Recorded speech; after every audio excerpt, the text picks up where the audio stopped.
धान की बात करते हैं तो 120 किलो नाइट्रोजन, 60 किलो फास्फोरस और पोटास, लेकिन किसान जो है ज़्यादातर इस्तेमाल जो करता है वो यूरिया करता है। जो प्राण तत्व है उसकी ज़्यादा ज़रूरत है, वो उसमें होना चाहिए, तभी दूसरी चीज़ों को डालेंगे तभी उसका प्रभाव उस पर दिखाई देगा। तो उत्पादन जो मिलता है वो छेंच वाली जो होती है मृदा, जो उसमें जीव होते हैं वही असली जीवात्मा है हमारी, और वो नहीं है तो फिर हमारा उत्पादन अच्छा नहीं मिल सकता, ना वो आगे के लिए भविष्य अच्छा हो सकता है। सब्जी जो तोड़ के रखते हैं तो वो जल्दी ख़राब होती है, जिन पे नैनो हमने इस्तेमाल किया तो उसको देर तक रखने की क्षमता बढ़ गई, कोई जल्दी ख़राब नहीं होती है। दूसरा जो यूरिया होता है, यूरिया का जब ज़्यादा प्रयोग करते हैं उससे वैसे भी उसका पौधा सकुलेंट मतलब हो जाता है, तो उस पर रोग और बीमारियाँ ज़्यादा आती हैं, फिर उसको बचाने के लिए दवा ज़्यादा डालनी पड़ती है।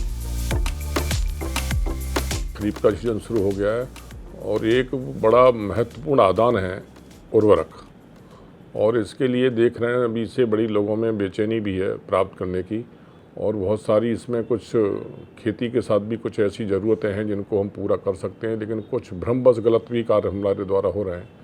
अभी भारत सरकार की योजना चल रही है खेत बचाओ अभियान। उसका मुख्य उद्देश्य है कि हमारे द्वारा जो किसान भाइयों के द्वारा जो इस्तेमाल किया जा रहा है, किन्हीं कारणवश हम लोग भी उसमें जिम्मेदार हो सकते हैं। अभी तक जो उर्वरकों का प्रयोग किया जा रहा है बहुत ही असंतुलित किया जा रहा है। हम उत्तर प्रदेश की बात करें, बहुत लोगों ने, मैंने देख रहा था फील्ड में गया हूँ तो हरी खाद के रूप में ढांचा उन्होंने लगा रखा है। ढांचा की वो जुताई उसमें 55 दिन के बाद उसको सड़ा गला के जब लगाएंगे तो मुख्य फसल तो धान की होती है, लेकिन एक मुख्य फसल और बन गई है जो जायद में भी हो रही है और खरीफ में भी होगी, वो मक्का। अब इसके लिए बीज का जो धान की बात करते हैं तो जनरली बात होती है 120-60-30, मतलब 120 किलो नाइट्रोजन, 60 किलो फास्फोरस और पोटास, लेकिन किसान जो है ज़्यादातर इस्तेमाल जो करता है वो यूरिया का ज़्यादा इस्तेमाल करता है। बुआई का 15 जून के बाद रुपाई का काम शुरू हो जाएगा, और जितनी भी फास्फोरस की मात्रा और जो पोटास की मात्रा हमको डालनी है खेत में, तो वो बुआई के समय, पड़लिंग के समय हमको डाल देनी चाहिए। ज़्यादातर किसान ऊपर से डालते हैं, और मैं किसान भाइयों से एक निवेदन करना चाहूँगा कि फास्फोरस वाली खाद जब तक जड़ के नीचे नहीं पड़ती है तब तक उसका प्रभाव अच्छा नहीं आता है। फास्फोरस का काम जड़ों का विकास करना है, और जड़ के पास जो जाती ही नहीं, ऊपर पड़ी रह जाती है, तो पौधे को मिल ही नहीं पाती है। बहुत अच्छी कंडीशन में हम जब फास्फोरस डालते हैं तब 18 से 20% तक केवल हमको फास्फोरस मिल पाती है, शेष हमारी ज़मीन में वो फिक्स हो जाती है।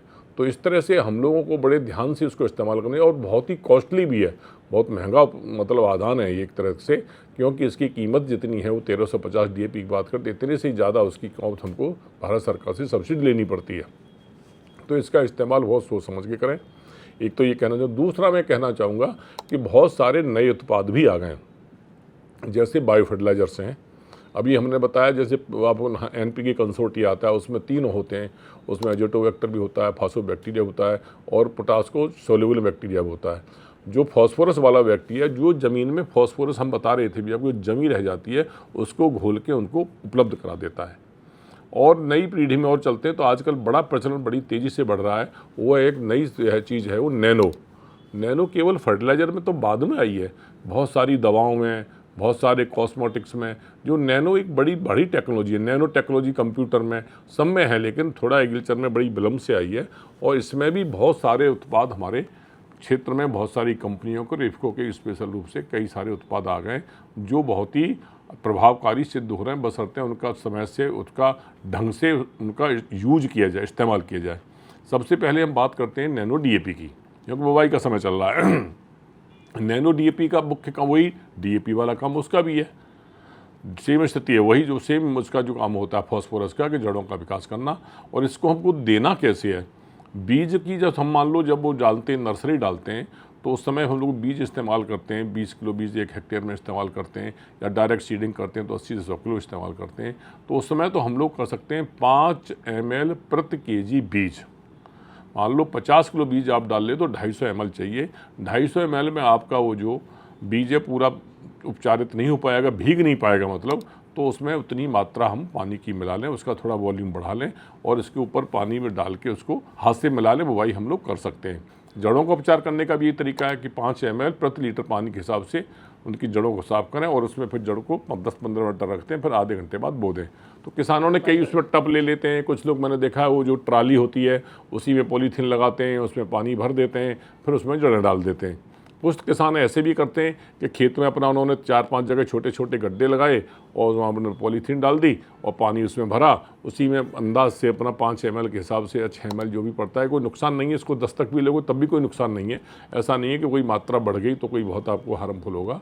उसमें आप डाल देंगे, उसी में जड़ों को डिप करते हैं और इसके बाद रोपण कर देते हैं। बीज और पौधे जब बोलते हैं हम लोग तो सबसे बड़ा फायदा क्या होता है कि उसको डायरेक्ट जो उसके लिए वो अपना पोषक तत्व चाहिए था उसको मिल जाता है। तो जैसे जड़ भी निकलती है पहले, जैसे कभी भी आपने देखा होगा जब पौधे की रोपाई हम लोग करते हैं तो एक बार को उसकी फसल डाउन होती है, जब तक वो ज़मीन को नहीं पकड़ लेती उसकी जड़ें। जब ज़मीन को पकड़ लेती हैं तब उसको पोषक तत्व मिलता है। लेकिन नैनो से आपने उपचारित करके बोया तो ऐसा स्थिति बहुत कम आती है, क्योंकि उसको डायरेक्ट फीडिंग एक तरह से मिल जाती है। तो इसके 2-3 फायदे बहुत देखने को मिलते हैं। यदि आपने बीज बोया है और जड़ बोया तो उसमें देखेंगे जड़ें होती तो बहुत जल्दी, जब आपने नर्सरी लगाई है तब भी बहुत तेज़ी से उसका विकास होना शुरू होगा, उसमें कल्ले ज़्यादा निकलेंगे, उसका रंग भी अलग होगा, उसकी जड़ों का विकास भी अच्छा होगा।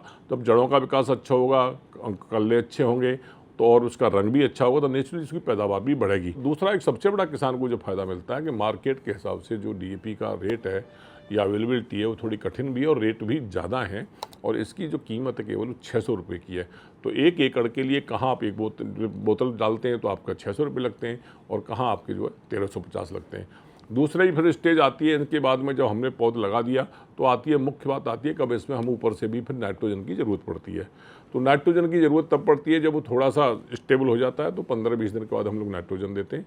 लेकिन हमको नाइट्रोजन के रूप में दानेदार यूरिया देना है।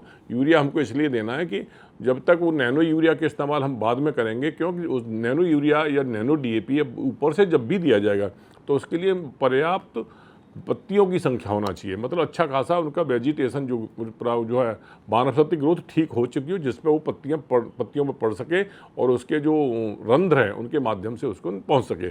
तो पहले बार हम लोग जो इस्तेमाल करेंगे वो जिस हिसाब से हम लोग करते थे दानेदार यूरिया का इस्तेमाल करेंगे, तो हम उसी हिसाब से 3 कट्टे बांध सकते, मतलब 3 बार में 100-100 किलो हेक्टेयर के हिसाब से डालते हैं, 200 kg। लेकिन हमको केवल 1 बार डालना है, 2 बार हमको नैनो यूरिया इस्तेमाल करना है। और तरल के साथ हम DAP भी डाल सकते हैं। और दूसरा एक और जो सबसे बड़ी महत्वपूर्ण जो उसके साथ में है, धान के साथ में जिंक की बहुत बड़ी रिक्वायरमेंट होती है, और जिंक का भी हमारे पास में नैनो जिंक भी है, जो 1 ml पर लीटर पानी उसी के नैनो यूरिया के साथ मिला के देते हैं तो और बहुत अच्छे रिजल्ट आते हैं, क्योंकि उसके जिंक की आवश्यकता ज़्यादा पड़ती है। तो जिंक और नैनो यूरिया को एक साथ मिला के हम दे सकते हैं, और वो वही 4 से 5 ml पर लीटर पानी में वो नैनो यूरिया और 1 ml जिंक, इसके इस्तेमाल से हम लोग करेंगे जब वेजिटेशन है, तो फिर हमारी ज़रूरत और दूसरे दानेदार की नहीं पड़ती है, उससे अच्छे हम पैदावार ले सकते हैं।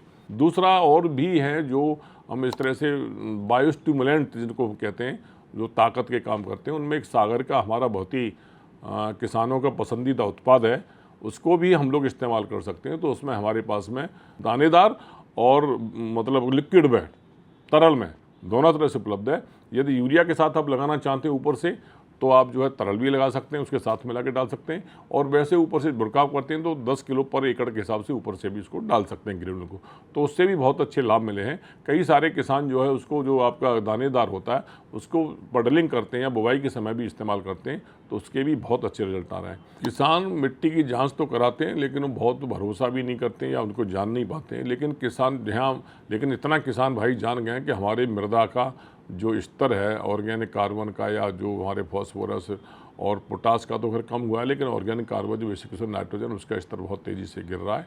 और गिर यूँ रहा है कि हमने जो आपकी हरी खाद, गोबर की खाद, ये सारी खादें बिल्कुल डालना बंद कर दिया। इसका प्रभाव किसान जानना अच्छी तरह से, लेकिन किसान की अपनी ज़रूरतें इतनी है कि लगातार उसे फसल लेनी है, कम उसके पास में ज़मीन जोत की जब कम है तो लगातार अंधाधुंध प्रयोग करने से, लेकिन ये प्रभाव उनको दिखाई देने लगा है कि हमारी ज़मीन की दशा खराब हो रही है। तो इसी के पूरा अभियान चलाकर यही हम लोगों को समझाने की कोशिश की जा रही है कि मृदा का स्वास्थ्य परमानेंट हमको सही रखना है। उत्पादन के चक्कर में या बहुत ज़्यादा उसके रसायनों का प्रयोग करने से जो कुप्रभाव पड़ रहा है उससे बचा जा सके। अनुभव की बात जो आप कह रहे हैं, हम लोग बात करते हैं अभी कि जैसे जब आपका शरीर स्वस्थ नहीं है तो तो आपको बहुत सारी दवाएं दी जाएं, आपको बहुत सारे तत्व दी जाएं, आपको घी और मक्खन खिलाया जाए, लेकिन वो आप उसको सहने की शक्ति नहीं है तो अच्छा प्रभाव नहीं आता है। ऐसे ही ज़मीन जब छीड़ हो गई, उसके अंदर ऑर्गेनिक कार्बन है ही नहीं, तो उसमें जो भी आप डालते हो तो उसका प्रभाव भी देखने को नहीं मिलता है।